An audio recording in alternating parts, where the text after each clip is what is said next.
नमस्कार मित्रों, मैं राकेश गोस्वामी और देखिए आज हम फिर से गुरुजी के साथ हैं और एक विशेष अवसर भी है क्योंकि अभी हालिया में गुरुजी आपकी कौन सी किताब। हाँ, एक मिनट, अभी आप ये देख सकते हैं जी। क्या आप मुझे दे रहे हैं?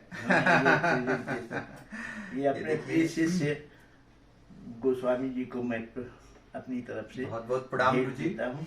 और सबसे बड़ी बात मित्रों ये है कि जिस तरीके से ये रचनारत हैं और इस उम्र में भी अथाह ऊर्जा के साथ लगे हुए हैं। अभी आपने कई जगह विजिट किया, आप वृंदावन रहे, लखनऊ भी आप गए। तो सबसे पहले मैं जो सवाल आपसे करना चाहूंगा, कहाँ से इतनी ऊर्जा मिलती है आपको? ऊर्जा सब हमारे जितने विद्यार्थी हैं कला के, वही सब ऊर्जा देते रहते हैं कि कुछ काम करिए, कुछ दीजिए मुझे, कुछ करिए। तो उसी से ऊर्जा मिल जाती है, तो उसी में लगे रहते हैं। उनका काम करते करते अपना भी काम हो जाता है।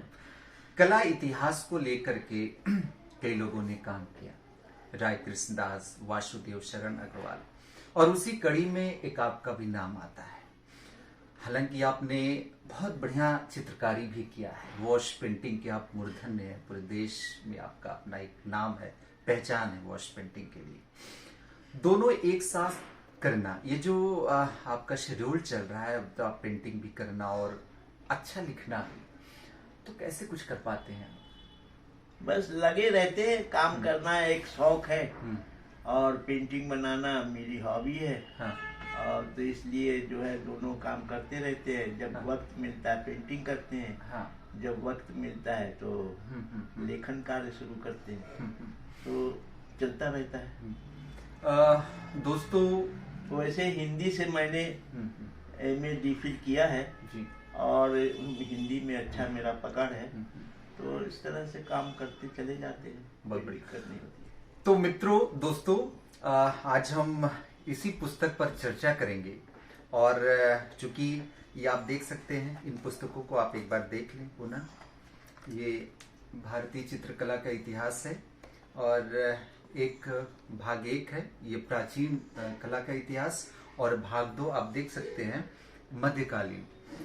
गुरुजी, अगर हम इन पुस्तकों की बात करें, हालांकि कई एडिशन आपके छपे और विद्यार्थियों में बहुत लोकप्रिय भी है पुस्तक, प्रमाणित भी मानी जाती है।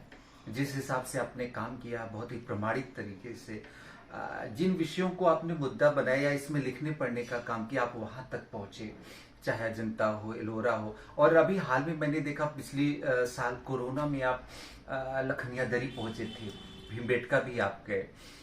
तो लेकिन आज की जो एक परंपरा है, जो एक ट्रेंड चल रहा है कि घर में बैठ करके 2-4 किताबें लोगों ने जुटाई और शुरू हो गए। ये सच है जी। असल में हम आपको बताएं, जब हम पहली बार अजंता गए तो मैंने महसूस किया कि वहाँ जो पेंटिंग है उनको बिना व्यक्तिगत रूप से देखे हुए, जब तक उनको आप देखे नहीं, समझ में नहीं आते। क्योंकि वहां पे पहुंचकर आपके भाव बदल जाते हैं, कलाकार की दृष्टि से देखने लगते हैं। इसी तरह से जब मैं बात चित्रकला को देख रहा था, हालांकि जिस चित्र के बारे में हमने लिखा है वो चित्र अब शायद नहीं है वहाँ पे, लेकिन जब हमने देखा था तो मेरे मन में एक भाव जगा कि ये चित्र ऐसे नहीं, ऐसे हो सकता है। इस चित्र को मैं अब दर्शकों को दिखाता हूँ, और जिसके बारे में आपने एक अलग से विवरण दिया है, और मुझे याद है कि काल खंडाला वाला जी ने उसे प्रकाशित किया था, प्रकाशित किया और उसको अप्रिशिएट किया था कि आपका कहना जो है वो ज्यादा समीचीन है, जबकि और लोगों ने जो लिखा है वो ऐसे ही उन्होंने लिख दिया है। तो वो सब चीजें किताब में आप जब पढ़ेंगे तो आपको पता चलेगा कि किस तरह से मैंने उस किताब में अपने भावों को समेटा है। और सबसे बड़ी बात है कि जो पहले लिखा जा चुका है उसको हमने पालन नहीं करके हमने अपनी बात कही है। तो इस तरह से वो चित्र, वो जो वर्जन है वो बिल्कुल नया हो गया और अपने आप में सुंदर। और इस चित्र का जो आपने शीर्षक दिया है, 2 शोकाकुल नारी, और अपार दुख सागर में डूबी एक महारानी और उसकी परिचारिका। तो इसके बारे में क्या कहेंगे? पहले दर्शकों को मैं इस चित्र को दिखा देता हूँ। बहुत बढ़िया काम है। ये देखिए, आज इस चित्र को शायद आप नहीं देख सकते, लेकिन जब आप गए रहे होंगे तो ये चित्र वहां पर मौजूद था। चित्र अभी इसके छपे मिल जाते हैं, जो उसे कॉपी किया गया था उस समय, और तो उसका वर्जन मिल जाता है। उसके जो कॉपी पेंटिंग है, यहाँ ग्वालियर में हमने इसको देखा था, गुजरी महल में। और मुझे याद है कि जब 1921 ईस्वी में प्रतिलिपियां बनाने बहुत सारे लोग पहुंचे थे, उसमें नंदलाल बोस जी भी थे, असित कुमार हालदार जी भी थे, और मुकुल चंद्र डे ने भी काफी इस पे काम किया और कई आले। उसके बाद जो बाघ पर काम करने वाले लोग थे, उनमें आप प्रमुख थे। तो कैसे विचार आया बाघ तक पहुंचा जाए, या हम कहेंगे कि अगर चित्रों को आपने एक अलग इमेज दिया, छवि दिया अपनी कल्पना के सहारे, तो इस चित्र के बारे में आप दर्शकों को बताइए। दरअसल में जब हमने दोनों को फिगर को देखा जी, तो मुझे एक बिल्कुल ये स्पष्ट हो गया कि एक जो नारी है वो उसकी सेविका है और एक रानी है। हालांकि रानी के तन पे वस्त्र नहीं है, लेकिन फिर भी उसके जो आभूषण है और जो उसकी साज सज्जा है, वो बिल्कुल स्पष्ट करता है कि ये रानी है। और सेविका के हाथ में एक कंगन है और रानी के 2 कंगन है। इस तरह से हमने ये महसूस किया कि ये है। अब जब हमने दोनों को कैटेगराइज कर लिया, उसके बाद जब हमने सोचना शुरू किया, तो अचानक एक नई बात मेरे मन में आई और हमको लगा कि यही सच होना चाहिए। और मैंने एक हद तक उसे प्रामाणिकता भी मिली। कालखंडाला वाला जी भी आपसे सहमत दिखे। बहरहाल मैं पीछे देख रहा हूँ, आपने अगर हम अपने देश के अलावा बाकी देशों की कला के बारे में बात करें, या पूर्वी देशों की कला के बारे में, या हम प्राच्य कला, यस, जिसे ओरिएंटल आर्ट भी कहा जाता है, आपने चीनी और जापानी को भी शामिल किया है इस पुस्तक में। आप देख सकते हैं प्राच्य कला के अंतर्गत इन्होंने, गुरुजी ने, चीनी और जापानी कला को भी शामिल किया। तो क्या मकसद रहा इन कलाओं को शामिल करने का? दरअसल में मकसद ये था कि जब हमने पढ़ा कि रविन्द्रनाथ टैगोर नंद बाबू को लेकर चीन गए और वहां से उनको चीनी कला पर रूबरू कराया, तो लगा कि चीनी चित्रकला को भी अपने कोर्स में शामिल करना चाहिए। तो इसलिए मैंने चीनी चित्रकला पर अध्ययन किया और उसकी जो विशेषताएं हैं, जो उसकी विशेष रूप से जो काम करने का ढंग है, उसको चिन्हित किया और आगे बढ़ाया। तो इसके साथ साथ आपने जापानी कला पर, चीन जापान दरअसल में दोनों अगल बगल हैं और एक दूसरे से बहुत प्रभावित हैं, तो इसलिए चीनी और जापानी में ज्यादा अंतर नहीं है कला के कलाकारी में, और दोनों बौद्ध कला से वो है प्रभावित है, तो दोनों एक ही है लगभग। और जापान की उकियो ए जो स्याही वाली कला, स्याही कला है, वो तो अपना, जैसे हमारे यहाँ हम अपने रंगों कुछ कहें, वो अपने रंगों कुछ कहते हैं, उकियो उनका नाम है, मेरा अपना नाम है। तो वो कोई विशेष महत्वपूर्ण बात नहीं। बात यह है कि काम करने की जो शैली है वो आपको देखना पड़ेगा कि उस शैली में काम हो रहा है कि नहीं हो रहा है। बिल्कुल सही बात। और मुझे बड़ा आश्चर्य होता है कि आपने इतना सुंदर संकलन, और मित्रों बहुत मौलिक काम है, इतना मौलिक काम शायद ही कोई किया हो, गिने चुने लोग ही मौलिकता बरकरार रख पाए हैं। बहरहाल अगर हम शुरू करें प्रागैतिहासिक कला से या प्री हिस्टोरिक पेंटिंग से, मैं देख रहा हूं आपने एक एक जगह का विवरण दिया है। जैसे शुरू में चूंकि भारतीय चित्रों की, प्रागैतिहासिक चित्रों की जो खोज हुई थी मिर्जापुर में, अंग्रेजों ने खोजा था, आप मिर्जापुर से लेकर के दक्षिण भारत तक पहुंचे, और मैं देख रहा हूं बहुत ही प्रमाणिक तरीके से, और कई ऐसे जो प्रमुख चित्र रहे। आप ये देख सकते हैं जब आप लखनिया दरी गए थे, आप ये देख सकते हैं इन्होंने खुद से पहल की और वहां पहुंचे थे लखनिया दरी, और इस उम्र में भी आप सक्रिय हैं, ये कहेंगे कि हम सबका भाग्य है। और मैं देख रहा हूं कुछ और जो प्रमुख चित्र हैं, जैसे आप ये देख सकते हैं, जैसे एक घायल सुअर है जो कि भंडरिया से प्राप्त है, या बाकी भी आप देखेंगे जैसे ये एक गैंडे के आखेट का एक दृश्य बहुत बढ़िया, और हरनी हरना घोड़मगर के अलावा ये जो हरनी हरना का ये प्रख्यात गैंडे का आखेट वाला चित्र है। इसके अलावा भी मैंने देखा कि कई प्रमुख आपने चित्रों को प्रकाशित किया है, जैसे यहाँ पे सब चित्रों को वहां से कोशिश मैंने ये किया कि लाइन ड्राइंग करके और उसको उभारा जाए। वैसे तो बहुत से चित्र घालमेल हो गए हैं और इन पता नहीं चलता। नहीं, फिर भी तो मैं जब देख अलग अलग करके मैंने उसकी कॉपी किया तो वो बिल्कुल क्लियर हो गए कि दर्शन में है क्या ये। आज तो बहुत सारे चित्र मिट चुके हैं। तो देखिए, आपने एक मैं देख पा रहा हूँ कि होशंगाबाद का एक प्रसिद्ध जो चित्र है जिराफ समूह, आप देख सकते हैं, ये इसको आपने दिया हुआ है। हमें लगता है कि ये आपकी ही ड्राइंग है। हाँ, ड्राइंग तो सब मेरी। अगर हम होशंगाबाद में जो भी ड्राइंग है वो सब मेरे अपने हैं ड्राइंग जी।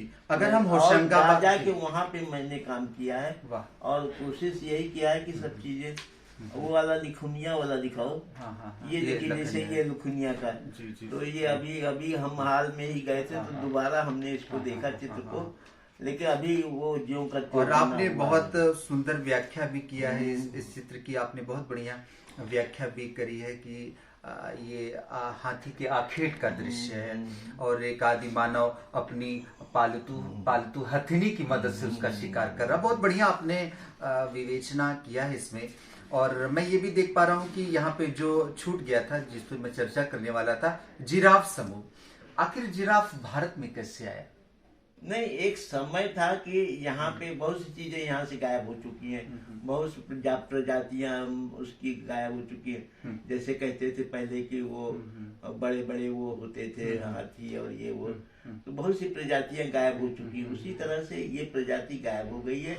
अब ये केवल वहाँ ऑस्ट्रेलिया में मिलता है, भारतीय भूभाग में अब ये देखने को नहीं मिलते हैं। इसके अलावा भी मैंने देखा कि बहुत सारे चित्रों का आपने प्रकाशन किया, जैसे आप देख सकते हैं ये भीमबेटका के बहुत सारे चित्र इन्होंने लगाए। अगर हम भीमबेटका की बात करें तो कहीं ना कहीं प्रागैतिहासिक चित्रों में यहाँ की शैली काफी परिपक्व है। भीमबेटका के बारे में क्या कहना चाहेंगे आप? भीमबेटका दरअसल में प्री हिस्टोरिक पेंटिंग का बाद का दृश्य है। बाद के वहाँ पे कृतियां हैं। जब मानव थोड़ा और आगे बढ़ गया था तो उस समय के चित्र हैं वहाँ पे। तो इससे वहाँ पे जो चित्र मिलते हैं वो परिपक्व अवस्था में मिलते हैं। उसमें कुछ मिलता है, मतलब अपना भाव या ये सब चीजें जो है वहाँ पे दिग्दर्शित होती हैं। पशुओं के अंतरंग दृश्य मिलते ही हैं, साथ साथ घरेलू जीवन से संबंधित ये बहुत सारे जो क्रियाकलाप। एक चित्र अभी हमने लगाया है, ये हमने उसमें से लिया था, क्या नाम है, हालांकि उसको बहुत वो सही जगह नहीं दे पाए, लेकिन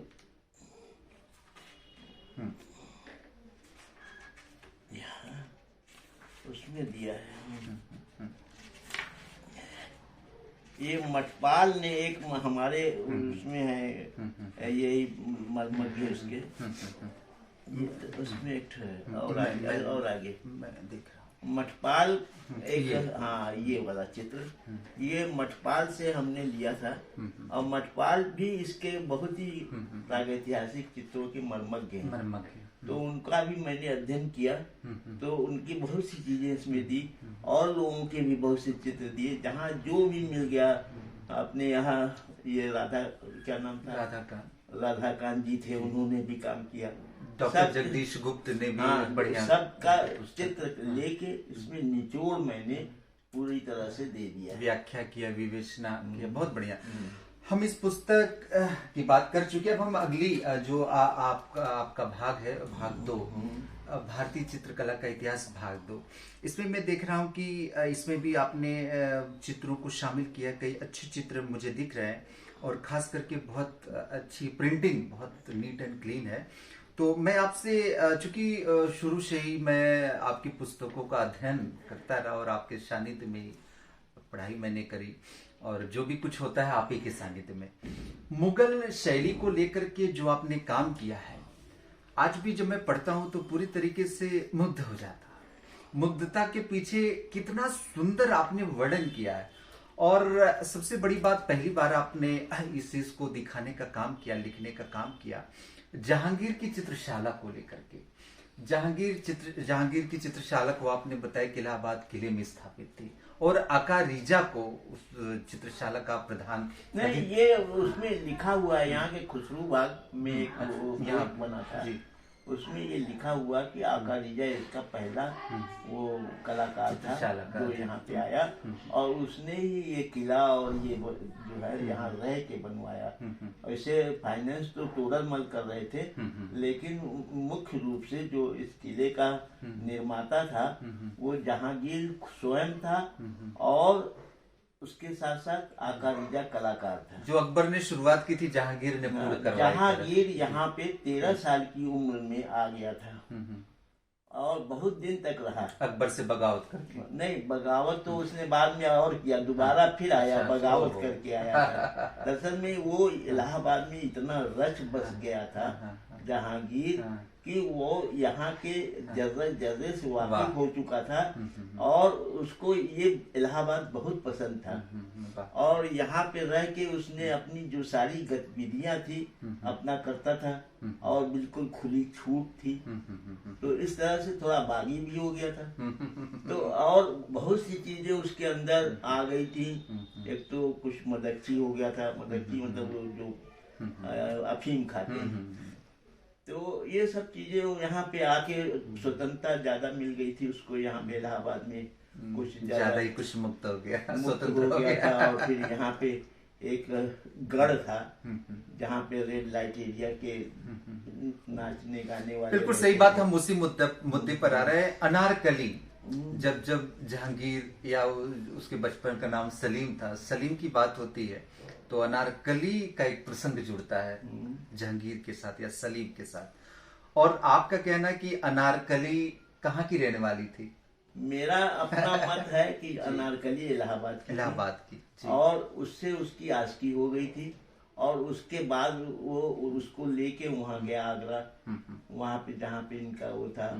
तो जहांगीर को, अकबर को ये बात पसंद नहीं आई कि किसी उसको इस तरह से किया जाए, तो उसको फिर से लौट के ले आया यहाँ।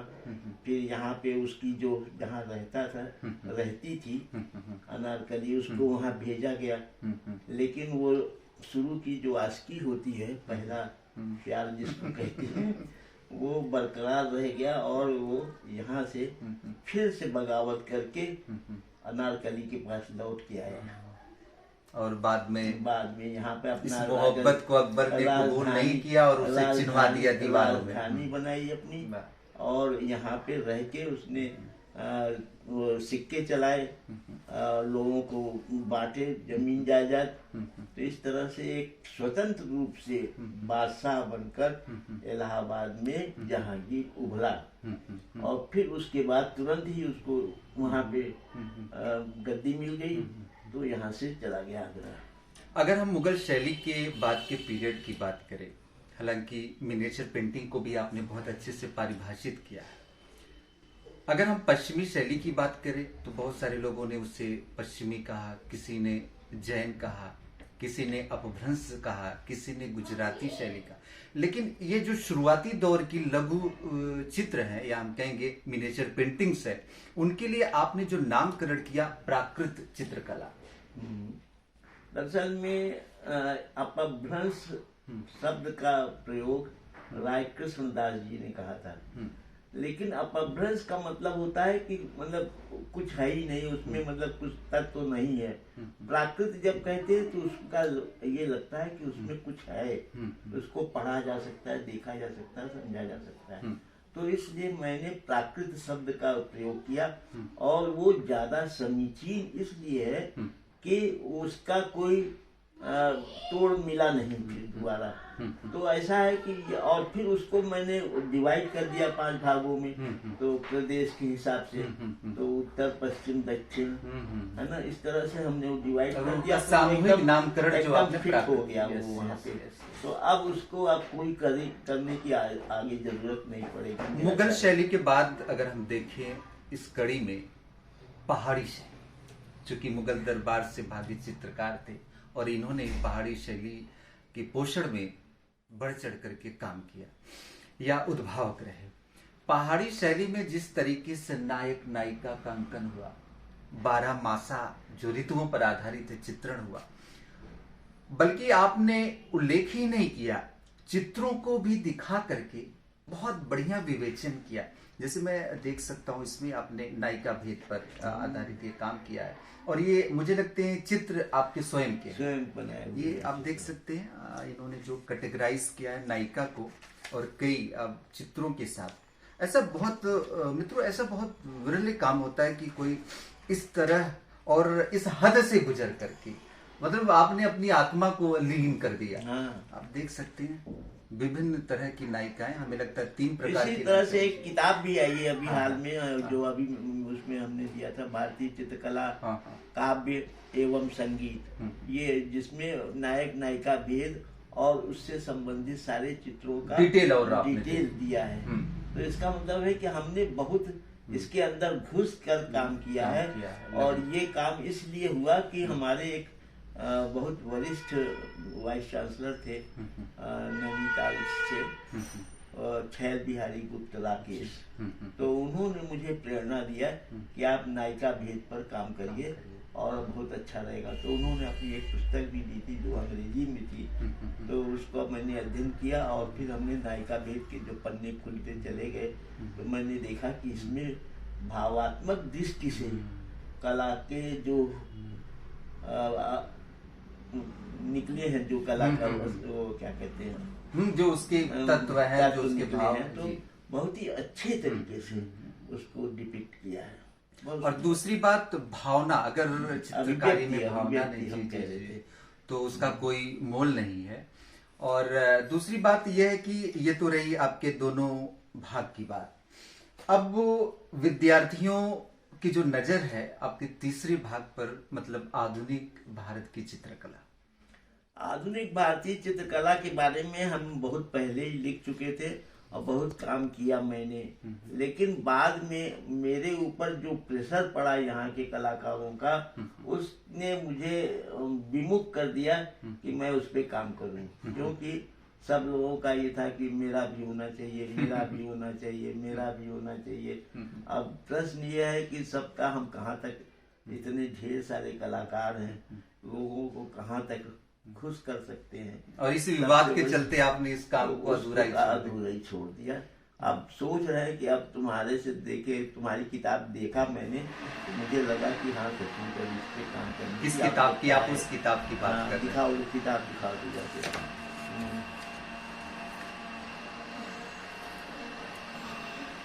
ये राकेश गोस्वामी की एक नई किताब है, समकालीन चित्रकला।